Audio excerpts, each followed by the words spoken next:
January 1883, Brier Hollow, West Virginia. Reverend Amos Pike dragged a 9-year-old boy down the church aisle by his hair, slammed him against the altar, and pressed a Bible to his skull, screaming, "I will burn the devil out of you." The congregation watched in horror, but Elias Dorne didn't scream. He didn't cry.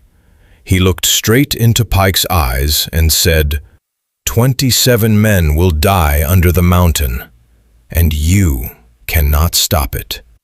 Science had no explanation. Neither did God. And Pike knew the boy was right. If this story moves you, subscribe to our channel and follow Elias's journey to the very end. Drop a comment and tell us which city you're watching from. Let's see how far this story travels. Nobody in Brier Hollow talked about the night Elias Dorne was born. Not because they forgot, because remembering meant admitting what they did. It was October of 1874, a cold so deep it split the bark off the oaks. Thomas Gaither rode into town just before midnight, his horse half dead and his coat soaked through with something darker than rain. He hammered on the door of the general store until old Silas Tate opened up, shotgun first. "There's been killin'," Thomas said, "down at the Harlan settlement." Silas lowered the gun just an inch. "What kind of killin'?" "The kind where nobody's left standing." The Harlan settlement sat 3 miles south of Brier Hollow, tucked into a hollow so narrow the sun only reached it 4 hours a day. It was home to 14 freed black families who'd built their lives there after the war. They kept to themselves, they farmed, they prayed, they bothered no one. And someone had burned them out in a single night. By the time the men of Brier Hollow reached the settlement, there was nothing left but smoke and silence. 14 cabins, all gone. Bodies lay where they'd fallen, some still holding the hands of their children. Thomas Gaither stood at the edge of it and vomited into the snow. But it was Miriam Dorne who heard the crying. She was the only woman who'd come. 31 years old, unmarried, the kind of woman Brier Hollow didn't know what to do with. She taught herself to read from stolen newspapers. She mended clothes for pennies. And she had a stubbornness that made the men uncomfortable and the women suspicious. "You hear that?" she said. Nobody answered her. The men were too busy staring at the wreckage, calculating in their heads whether this would bring trouble to their town. "I said, do you hear that?" Miriam walked into the ruins alone. She followed the sound past the charred frame of a cabin, past an overturned wagon, past things she would never speak of again. And there, wrapped in a scorched blanket inside an iron wash basin, was a baby, alive, screaming. His skin the color of river clay, his fists clenched tight as if he was already fighting the world he'd been born into. She picked him up, she held him to her chest, and she made a decision that would cost her everything. "I'm taking him," she said when she walked back to the group. Thomas Gaither shook his head. "Miriam, you can't just take a child." "Whose child is he then? You see anyone left to claim him?" Silence. The men looked at each other. Silas Tate spat into the snow. "That's a colored baby, Miriam," Silas said. "You know what people are going to say." "I know exactly what they'll say, and I don't care." She carried Elias home that night and never once looked back. She named him after her father, a man who died in a Union prison camp, believing every soul was worth saving. It was the bravest and most dangerous thing she'd ever done. Because Brier Hollow did not forget. For the first 3 years, they whispered. Miriam walks around town with that child like it's normal. Miriam's gone soft in the head. Miriam's trying to make a point nobody asked her to make. The women stopped inviting her to quilting circles. The men stopped tipping their hats. The children were told not to play with the boy. But Elias grew anyway. By the time he was 5, Miriam noticed things she couldn't explain. Small things at first. She'd lose a thimble, and Elias would walk straight to the place it had fallen, behind the stove, under a loose board, places he'd never seen her use it. She'd wonder about the weather, and Elias would say, "Rain's coming Thursday," and Thursday it would pour. She told herself it was coincidence. Children notice things adults don't, that's all. Then came the incident with the Dawson boy. Henry Dawson was 12, big for his age, mean for any age. His father, Earl Dawson, ran the supply depot for the Marlow coal mine and carried himself like he owned the whole mountain.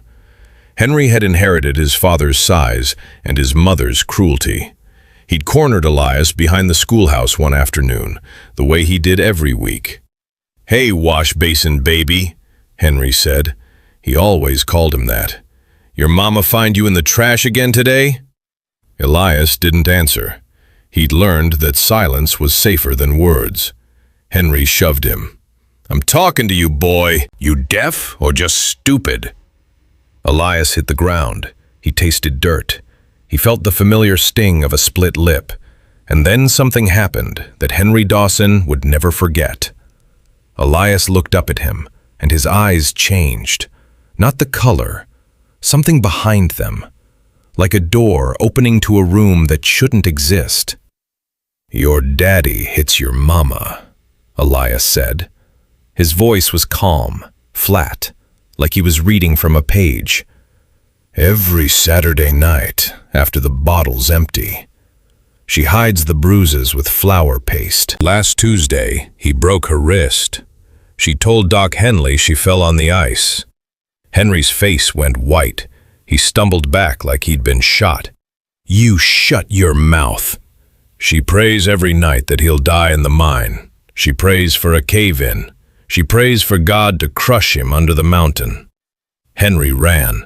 He ran all the way home. And that night, when Earl Dawson came home drunk and raised his hand to his wife, Henry stepped between them for the first time in his life and said, "The Dorne boy knows." Earl Dawson was at Miriam's door by sunrise. "You keep that boy away from my family," he said, his finger in Miriam's face. "You hear me? That thing you're raising isn't natural." Miriam stood in the doorway and didn't move. "His name is Elias, and he's a child." "He's a curse, that's what he is. Born in blood, raised by a fool. You brought something into this town that doesn't belong here, Miriam, and one day it's going to burn us all down." He left, but his words hung in the air like smoke. After that, things got worse. Other children started avoiding Elias, not because their parents told them to, but because they were afraid. Word spread about what he'd said to Henry, and in a town like Brier Hollow, where every family had secrets buried deep enough to keep the devil himself entertained, the idea of a child who could see through walls and into hearts was more terrifying than any ghost story. Miriam pulled Elias aside one evening. He was 7. "Elias, I need you to listen to me. The things you see about people, the things you know, you can't say them out loud." "Why not?" "Because people aren't ready to hear the truth about themselves." "But it's right there, Mama. I can see it. It's like it's written on them." "I know, baby, I know. But some truths are like loaded guns. You point them at people, and they go off." Elias was quiet for a long time. Then he said, "Is that why they burned the settlement? Because somebody told a truth?" Miriam's heart stopped. She had never told him about the Harlan settlement. She had never told him where he came from. She had never told anyone. "What do you know about that?" she whispered. "I see it sometimes, at night. The fire, the screaming. I see a man on a horse. He's wearing a badge. He's laughing." Miriam grabbed his shoulders. "Elias, who told you this?" "Nobody told me. I just see it." She held him then. held him so tight she could feel his heartbeat against her chest, because she knew something that no one else in Brier Hollow knew. She knew who had led the raid on the Harlan settlement. She'd seen the hoofprints. She'd seen the badge marks in the mud. And she had kept that secret for 7 years, because telling it would have meant her death and the death of the boy she loved more than her own life. The man on the horse was Sheriff Thomas Gaither, the same man who'd ridden into town that night, pretending to discover what he himself had done. And now a 7-year-old boy with no memory and no reason to know was seeing it in his sleep. Miriam made a decision that night. She knelt beside Elias's bed and she prayed, not to God, but to whatever force had placed this child in her arms. "Give him peace," she said. "Take this gift away. Let him be ordinary. Let him be safe." But the gift didn't go away. It grew. By the time Elias was 8, he could tell you when a cow would calve down to the hour. He could hold a piece of quartz and tell you where water ran underground. He once told the postman, Arthur Freely, that his brother in Pennsylvania had died, and 3 days later the letter arrived confirming it. Arthur never spoke to Elias again. The town began to split. Some people sought him out in secret, asking about lost things, about sick relatives, about the future. Others crossed the street when they saw him coming. Reverend Amos Pike watched all of this from the pulpit of the First Methodist Church and saw his congregation fracturing. Pike was not a kind man. He was a man who had found power in faith and wielded it like a hammer. He'd come to Brier Hollow 12 years earlier from Richmond, where he'd served as a chaplain for a Confederate regiment. He never talked about the war, but it lived in him like a second skeleton. He believed in order. He believed in hierarchy. He believed that God had made the races separate for a reason, and that Elias Dorne's adoption of Elias was an act of defiance against the natural order. He'd tolerated it for years. But tolerance has a shelf life, and Elias's growing reputation was threatening everything Pike had built. So, on a cold Sunday morning in January of 1883, Pike made his move. He stood before the congregation and delivered a sermon about false prophets. He quoted Deuteronomy. He quoted Jeremiah. He built his case slowly, carefully, the way a prosecutor lays out evidence before a jury. He never mentioned Elias by name. He didn't have to. Every eye in the church drifted to the back pew where Miriam sat with her son. "There are those among us," Pike said, his voice rising to the rafters, "who would have you believe that God speaks through unholy vessels, that prophecy can come from tainted blood. I tell you, brothers and sisters, this is the oldest lie the serpent ever told." Miriam's jaw tightened. Elias sat perfectly still. When a voice speaks, and it is not of God, there is only one other source. And that source has a name. That source walks among us wearing the face of innocence. The congregation murmured, heads turned, and then, in the silence between Pike's words, Elias stood up. He didn't speak right away. He just stood there, a 9-year-old boy in a patched coat, his dark eyes scanning the room like he was reading a book only he could see. "Elias, sit down," Miriam whispered. But Elias was already gone. Gone from the room in every way that mattered. His eyes rolled back. His hands dropped to his sides. And when he opened his mouth, the voice that came out was not his own. It was deeper, older, cracked like dry earth. "The stone breathes beneath Marlow. 27 will sink into the dark, but 19 will walk free. 19 will see the sun again." The church went silent. Not quiet, silent. The kind of silence that presses against your eardrums. Pike stepped back from the pulpit, his face drained of color. Elias continued, his voice carrying to every corner of the room. "The mountain knows what you did, Reverend. It remembers the fire. It remembers the screams. It remembers the badge and the torch and the laughter." Pike's hands gripped the pulpit so hard his knuckles went white. "Someone remove this child," he said. But nobody moved. "You rode with them," Elias said. "You blessed their rifles. You stood on the ridge and watched 14 families die, and you called it the will of God." Miriam's hand flew to her mouth. Pike lunged from the pulpit and grabbed Elias by the collar, lifting the boy off his feet. "The devil speaks through you," he screamed. "The devil lives in this child." Elias didn't struggle. He hung there like a doll, his eyes locked on Pike's, and he whispered words that only the Reverend could hear. Words that made Pike drop him like he'd grabbed a hot coal. Words that made Pike stumble backward into the communion table, sending the wine and bread crashing to the floor. Nobody knew what Elias whispered, but Reverend Pike never preached again. He locked himself in the parsonage that night and didn't come out for 3 days. When he finally emerged, his hair had gone white at the temples and his hands wouldn't stop shaking. He packed a single bag, hitched his horse, and rode out of Brier Hollow without a word. Miriam carried Elias home from the church that day. He was limp in her arms, his skin burning with fever, his lips moving in silent words she couldn't read. She laid him in his bed and pressed a cool cloth to his forehead and listened to him mutter in languages she'd never heard. And outside, in the coal-black hills above the town of Marlow, the mountain began to groan. The fever lasted 3 days. Miriam didn't sleep. She sat beside Elias's bed, pressing wet rags to his forehead, listening to him speak in voices that didn't belong to him. Sometimes he spoke in English, sometimes in something older, something she couldn't name. Once, in the dead middle of the night, he sat straight up with his eyes still closed and said, "They're digging too deep. Tell them to stop digging."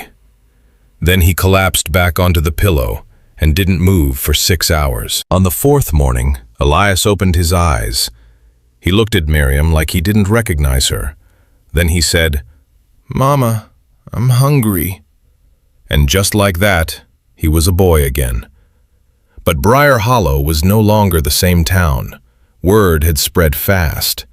By Monday morning, everyone within 20 miles knew what Elias had said in the church. They knew about the prophecy.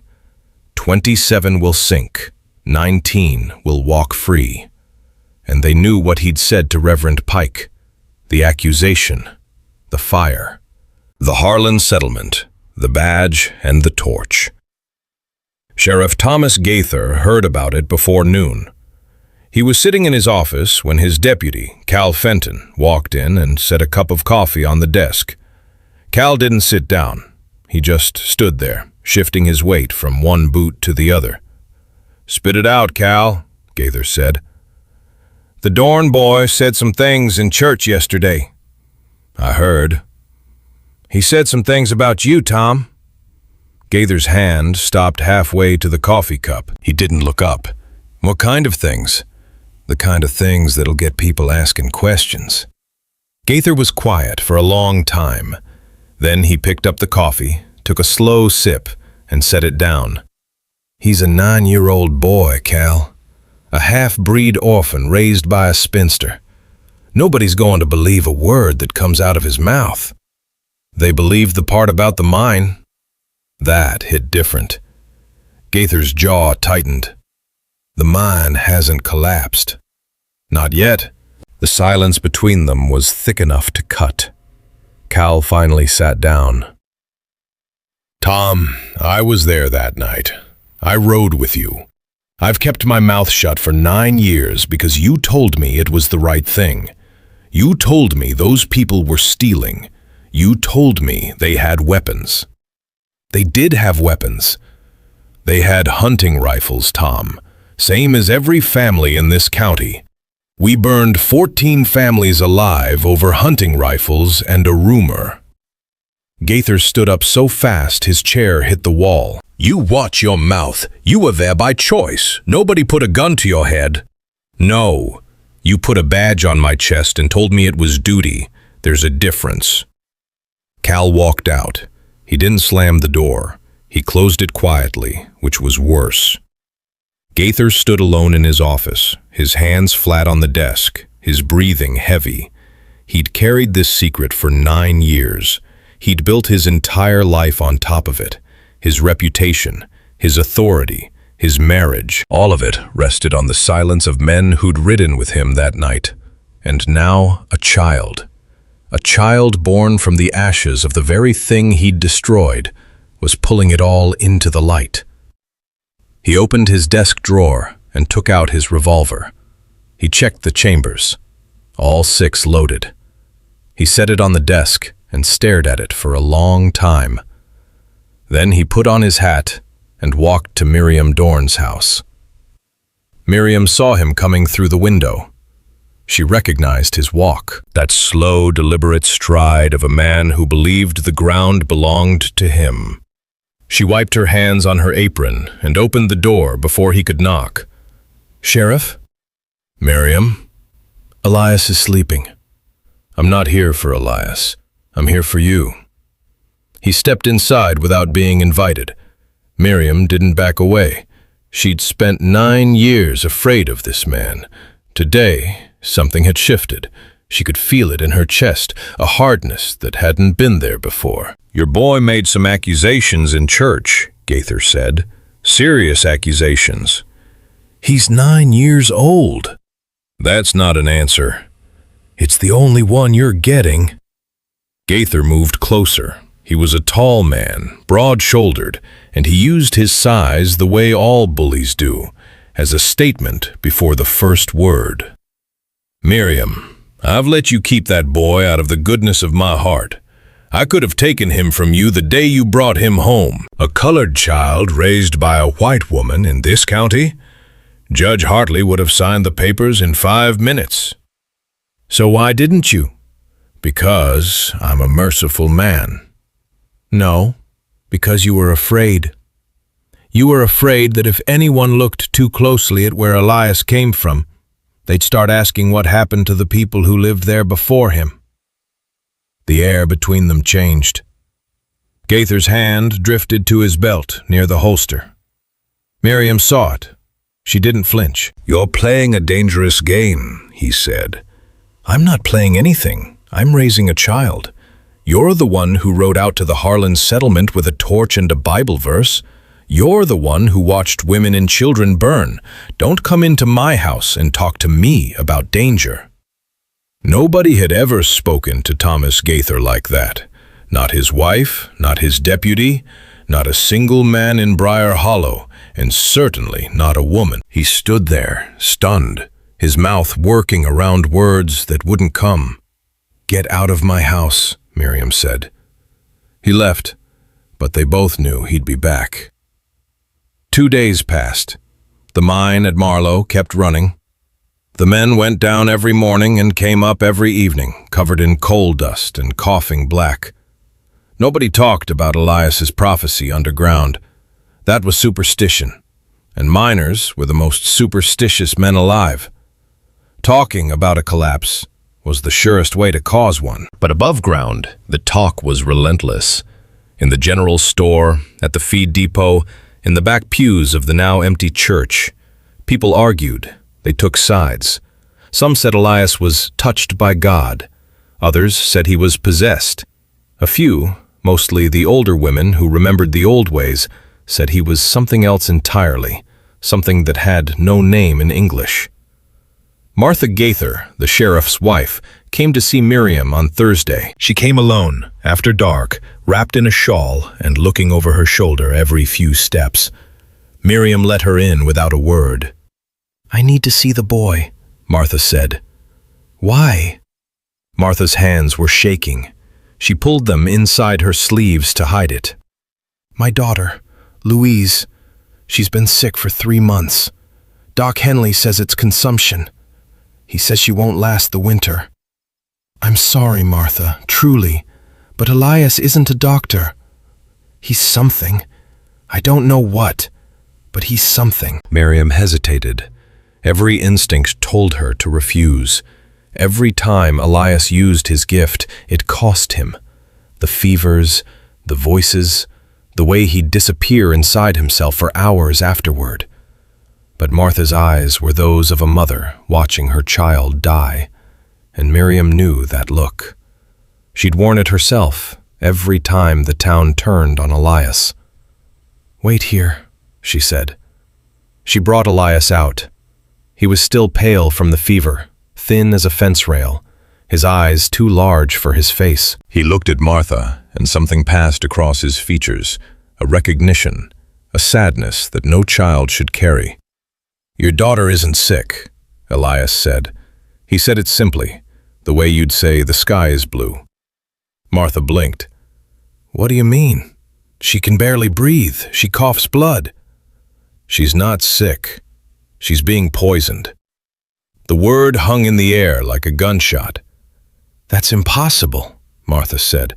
"Who would poison a 12-year-old girl?" Elias looked at Miriam, then he looked back at Martha. "Someone who wants to keep her quiet about what she saw." "What did she see?" "Ask your husband." Martha's face crumbled, not with surprise, with confirmation, the way a person looks when the truth they've been running from finally catches up and puts its hand on their shoulder. She left without another word. She walked back through the dark streets of Brier Hollow, past the shuttered houses and the sleeping dogs, past the church where Pike had tried to exorcise a child for telling the truth. She walked into her home and found Thomas sitting at the kitchen table, cleaning his revolver. "What did Louise see?" Martha said. Gaither didn't look up. "What are you talking about?" "Our daughter. What did she see that someone would want to keep her quiet about?" His hands stopped moving. The revolver sat in pieces on the table. He looked at his wife, and for the first time in their marriage, she saw something behind his eyes that terrified her. "Go to bed, Martha." "Not until you answer me." "I said, go to bed." "Thomas, our daughter is dying." He stood up. He reassembled the revolver with practiced hands. He holstered it. He put on his hat, and he walked out the door without looking at her. Martha stood in the kitchen, alone, trembling. She looked at the table where he'd been sitting and noticed something she hadn't seen before. A small brown bottle, half empty, tucked behind the flour tin. She picked it up. She uncorked it. She smelled it. And her legs gave out beneath her. She knew that smell. Everyone in mining country knew that smell. Arsenic. Used to kill rats in the tunnels. Available at any supply depot, including the one run by Earl Dawson. Her husband was poisoning their daughter. And the only person who'd told her the truth was a 9-year-old boy the town wanted to destroy.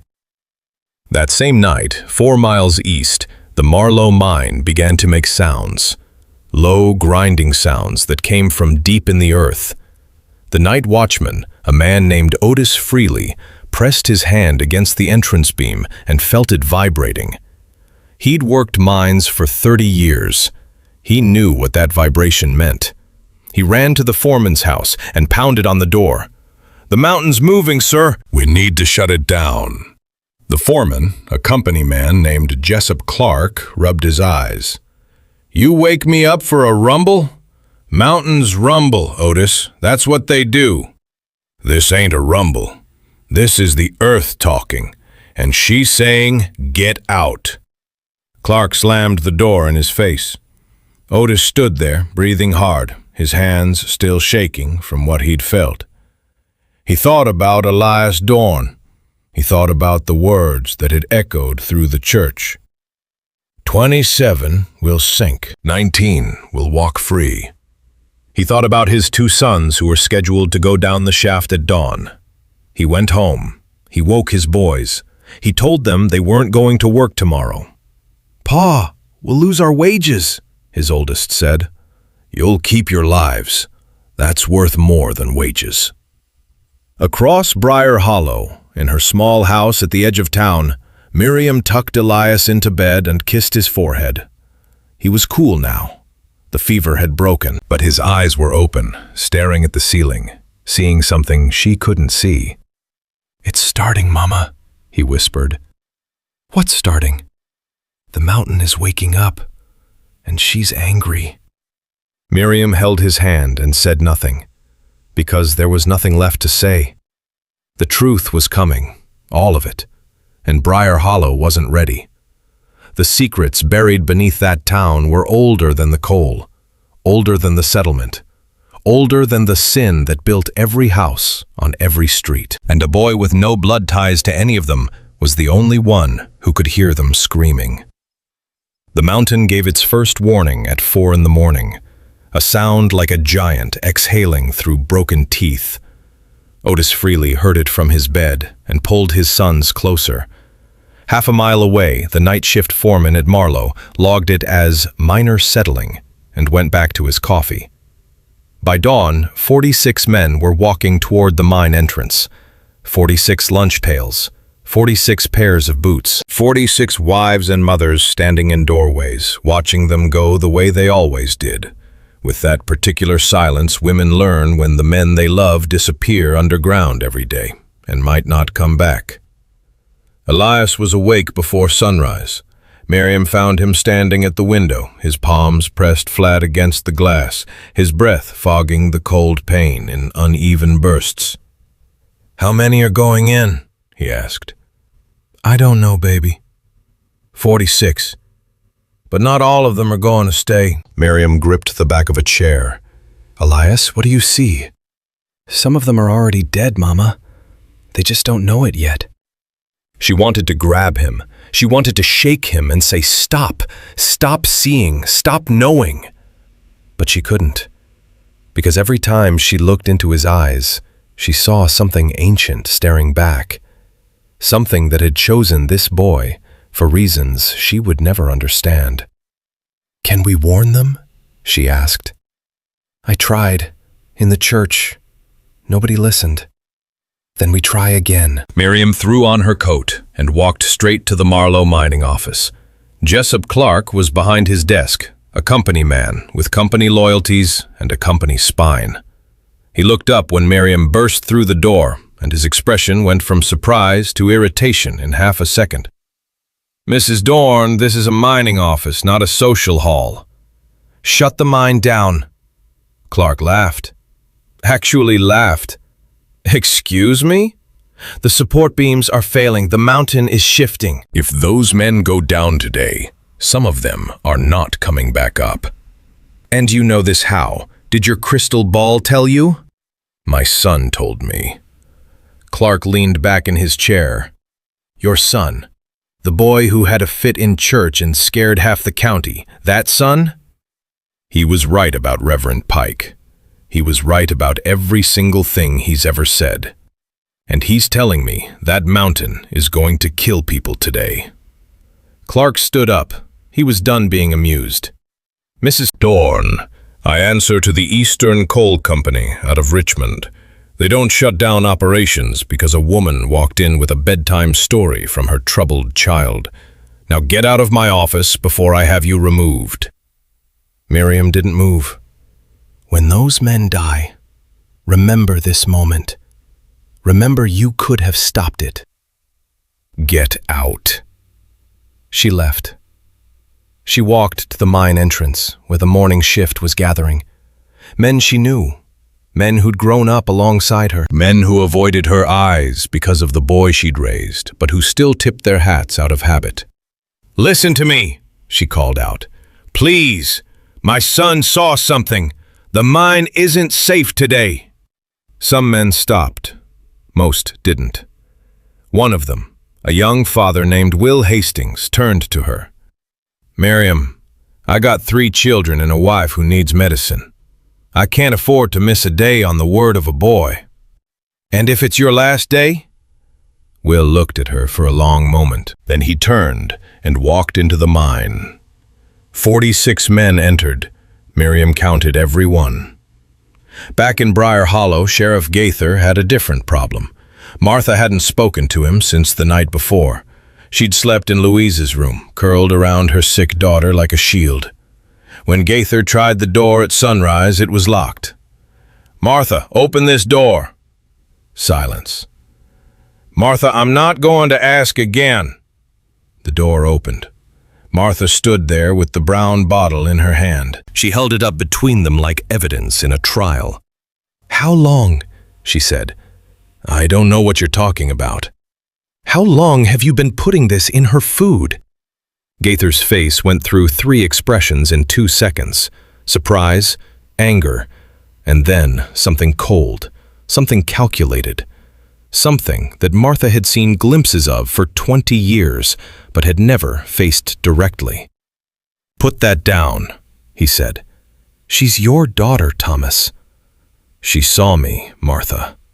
His voice dropped, low. "Controller, dangerous. 3 months ago, she followed me to the creek.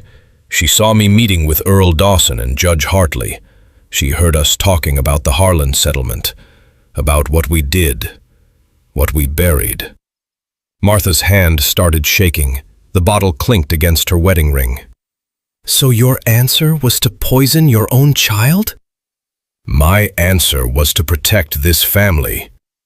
"By killing her?" "By keeping her quiet." He grabbed the bottle from her hand. "You think I wanted this? You think I don't lie awake every night?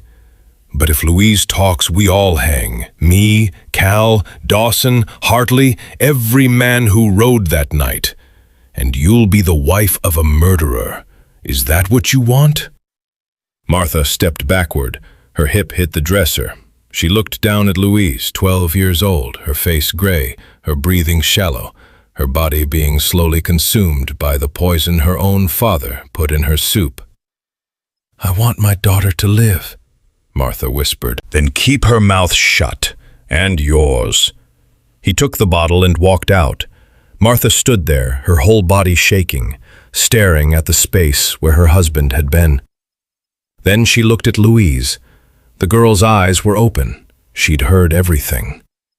"Mama?" Louise said. Her voice was thin as paper. "I knew it was him." Martha collapsed beside the bed, pressed her face into the blankets, and wept. She wept for her daughter. She wept for her marriage. She wept for the woman she'd been before she understood what her husband was capable of. And then she stopped crying. She wiped her face. She straightened her back. And she made a decision that would change everything. "Can you walk?" she asked Louise. "I think so." "Then we're leaving. Right now." She packed one bag. She wrapped Louise in every blanket she could find. She carried her daughter out the back door and walked through the alley behind the church, past the empty parsonage where Pike had lived, past the general store where Silas Tate was sweeping the porch and pretending not to see her. She walked straight to Miriam Dorne's house and knocked. Miriam opened the door. She saw Martha. She saw Louise. She saw the bag. She didn't ask a single question. She just stepped aside. "Put her in Elias's bed," Miriam said. "I'll make broth." Martha laid Louise down. Elias was sitting in the corner, watching. He walked over to the bed and placed his hand on Louise's forehead. The girl flinched. "Don't be scared," Elias said. "I'm not going to hurt you." "I know who you are," Louise whispered. "You're the boy from church." "And you're the girl who saw what happened at the creek." Louise's eyes went wide. "How do you know about that?" "The same way I know your daddy put rat poison in your bean soup every Tuesday and Thursday for 11 weeks. The same way I know Doc Henley suspected it but said nothing because your daddy pays his bar tab." Martha let out a sound, half gasp, half scream. "Doc Henley knew?" Elias nodded. "He figured it out 6 weeks ago. He wrote it in his journal, page 43. Then he poured himself a whiskey and convinced himself he was wrong." The room went quiet. 4 people breathing, 4 hearts beating at different speeds, and outside, carried on the wind from 4 miles east, a sound that made Elias close his eyes. "It's happening," he said. "What's happening?" Miriam asked. The mountain just broke her back. At exactly 9:14 in the morning on a Friday in late January 1883, the main shaft of the Marlow coal mine collapsed. The support timbers, weakened by years of corner cutting and cost saving, gave way in a chain reaction that lasted 11 seconds. 11 seconds to bury a quarter-mile of tunnel under 1,000 tons of rock and earth and darkness. The sound reached Brier Hollow like distant thunder, but the people who heard it knew it wasn't weather. Every woman in town stopped what she was doing, every child went quiet, every dog started howling.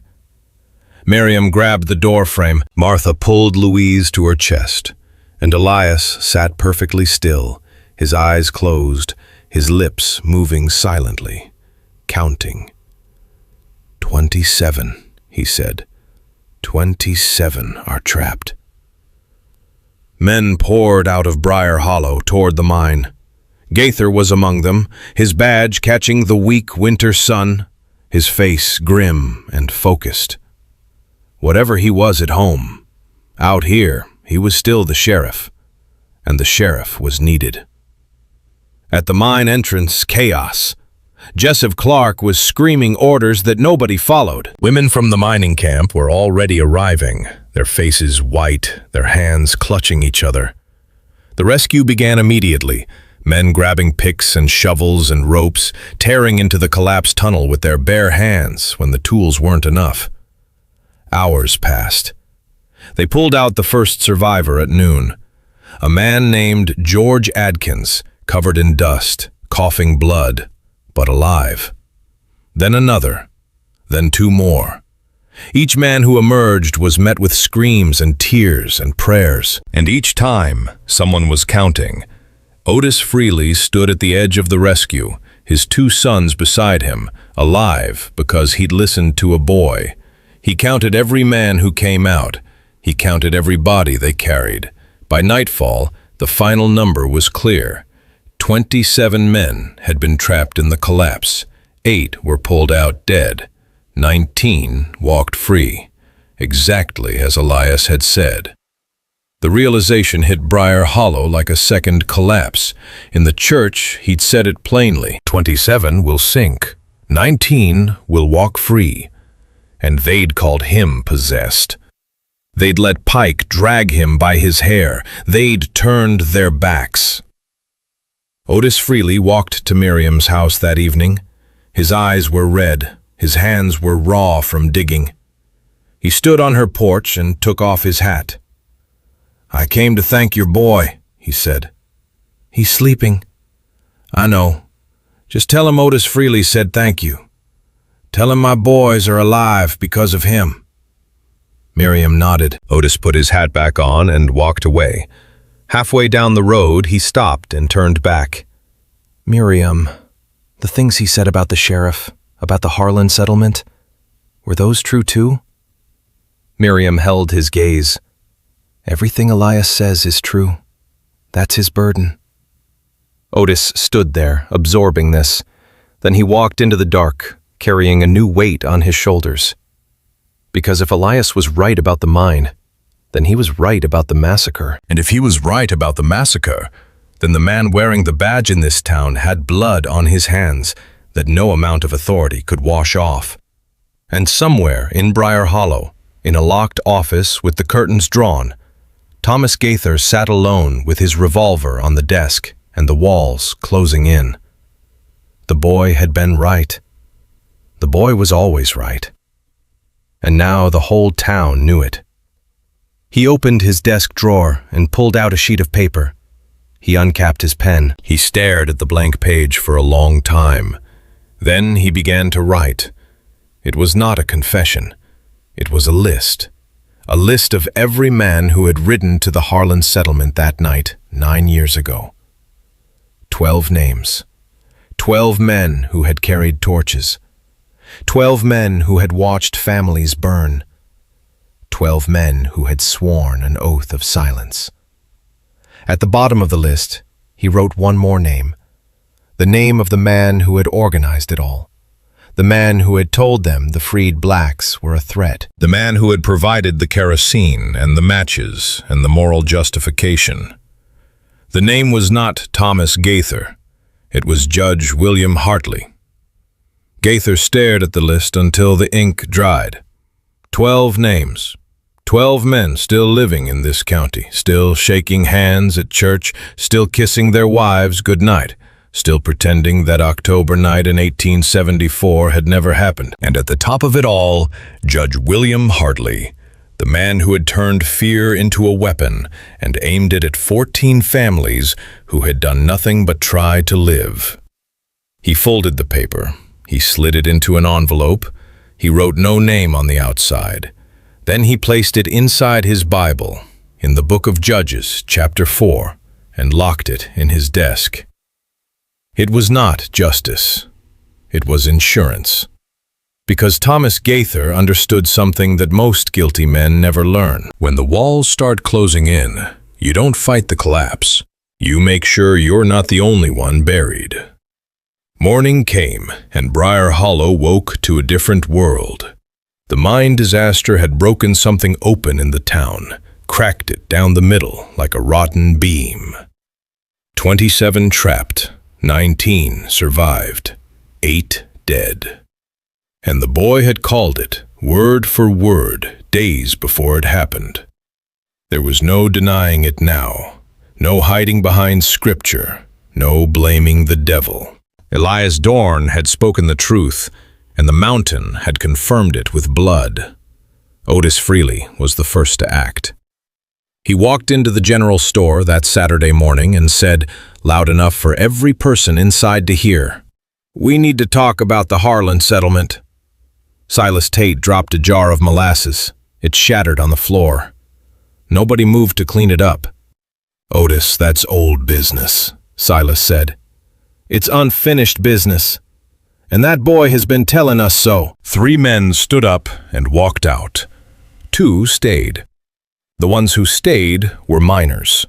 Men who had just watched their friends pulled out of the earth in pieces. Men who had run out of patience for lies. "What are you proposing?" one of them asked. "I'm proposing we find out who burned those families. And I'm proposing we make them answer for it." Word reached Gaither within the hour. He was standing outside the post office when Cal Fenton jogged up, out of breath. "Otis is organizing people, Tom. He's asking questions about the settlement, about who rode that night." Gaither's expression didn't change. "How many are listening?" "Enough." "Then we need to talk to Hartley." Judge William Hartley lived 3 miles outside of Brier Hollow, in a house that had been built with money nobody could trace. He'd served on the county bench for 16 years. He'd sentenced men for theft, for assault, for murder. He'd hanged 2 men in 1879 for killing a shopkeeper in Gauley Bridge.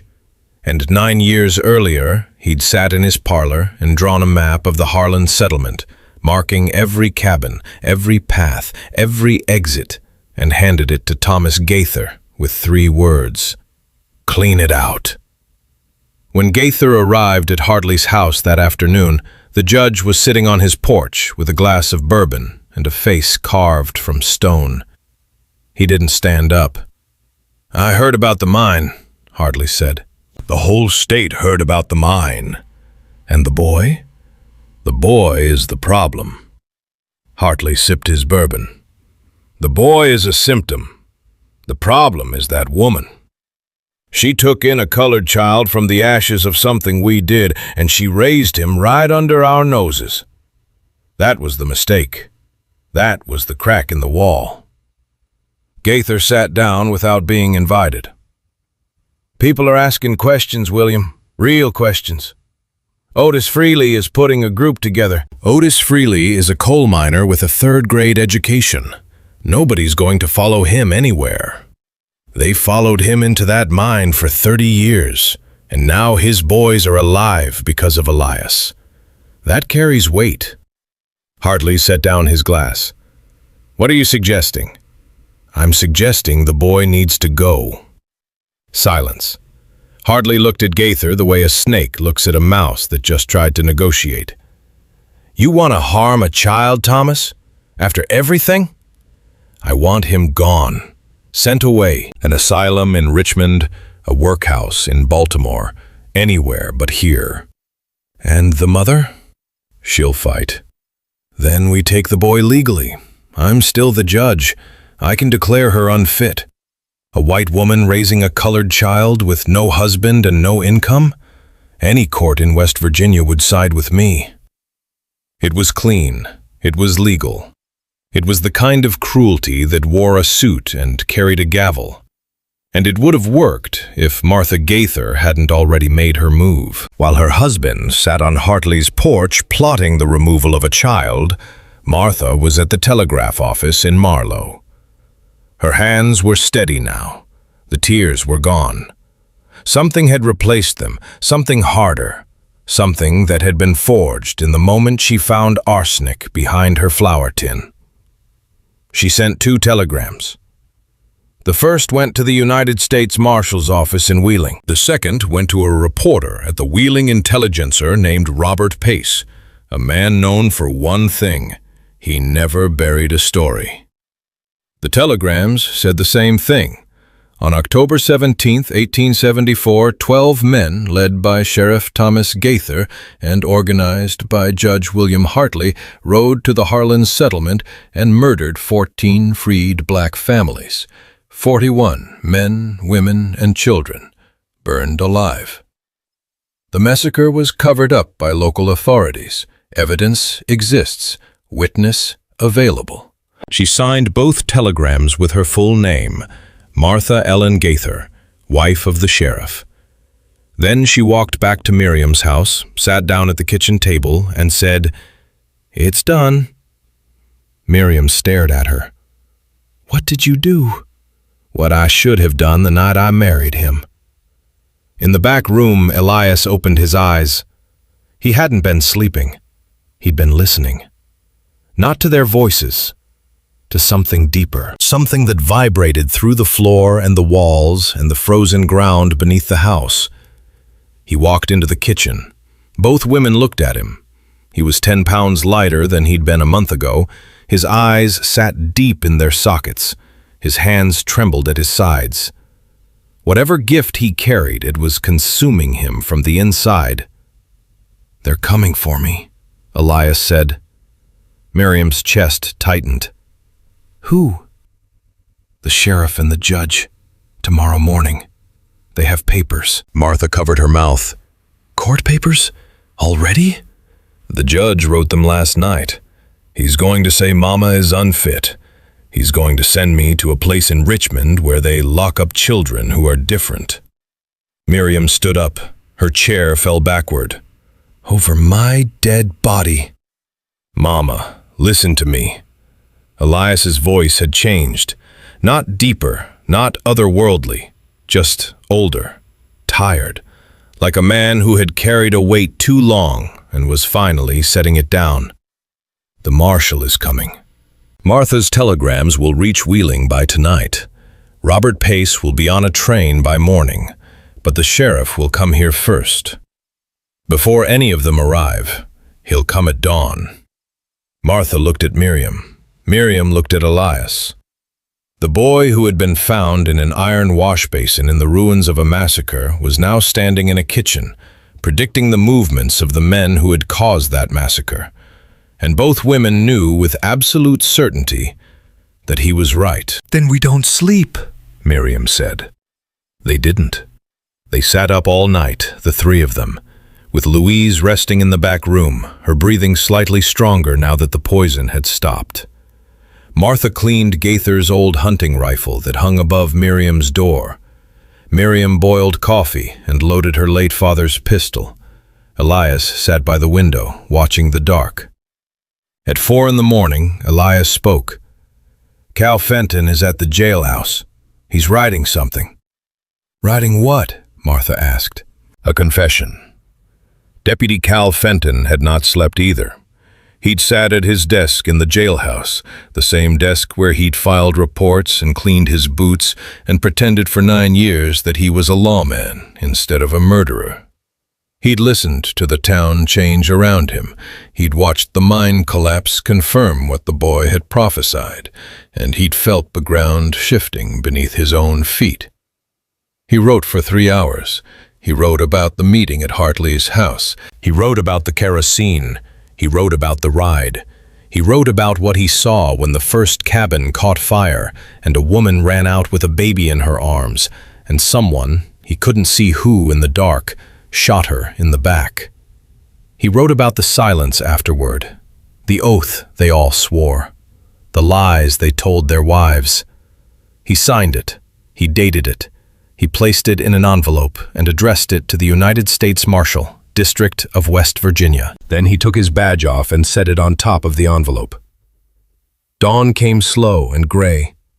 Gaither rode to Miriam's house with Judge Hartley's court order in his coat pocket. He brought 2 men with him, Earl Dawson and a mine foreman named Jacob Pritt, both of them settlement riders, both of them bound by the same bloody oath. He dismounted and walked to the door. He knocked twice. Miriam opened it.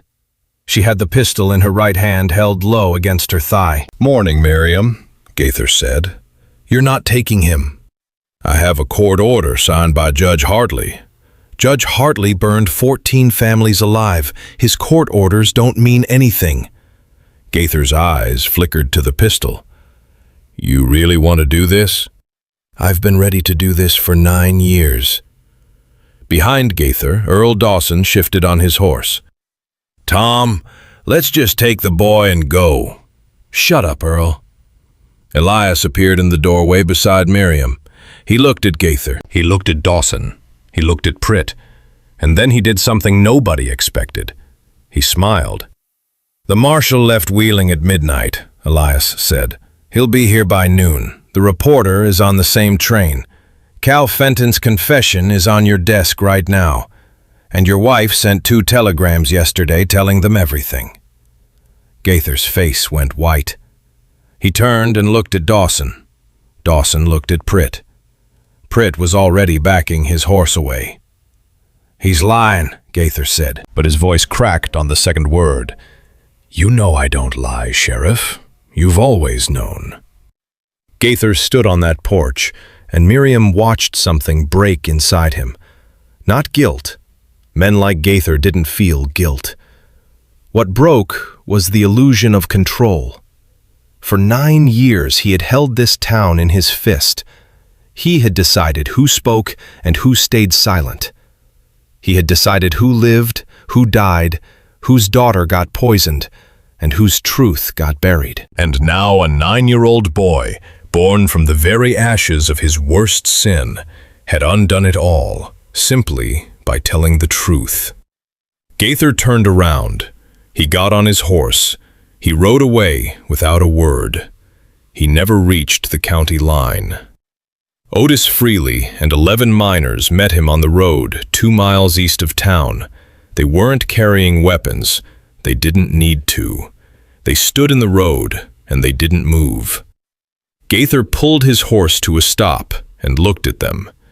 "It's over, Tom," Otis said. Gaither looked at the men blocking his path. Men he'd governed. Men he'd lied to. Men whose friends had died in a mine that could have been closed if the right people had listened. He dismounted. He unbuckled his gun belt. He handed it to Otis. And he sat down in the dirt road and put his head in his hands. The marshal arrived at noon, exactly as Elias had said. Robert Pace arrived with him, notebook open, pencil moving before his boots hit the platform. Within a week, the story broke across West Virginia. Within a month, it reached Washington. Judge Hartley was arrested in his parlor, still holding his bourbon glass. Earl Dawson fled to Kentucky and was caught within days. 8 of the 12 riders were eventually tried. 3 were convicted. 2 hanged. Thomas Gaither testified against all of them. He traded his confession for a prison sentence instead of a noose. Martha never visited him. Louise recovered fully by spring. And Elias? Elias went quiet. The visions stopped. The voices faded. He grew into a tall, silent man who farmed the land where the Harlan settlement had once stood. He rebuilt one cabin, just one. He planted an orchard. He never married. He never preached. He never prophesied again. Miriam lived to see him turn 40. On her deathbed in 1914, she held his hand and whispered, "Was it worth it, the gift?"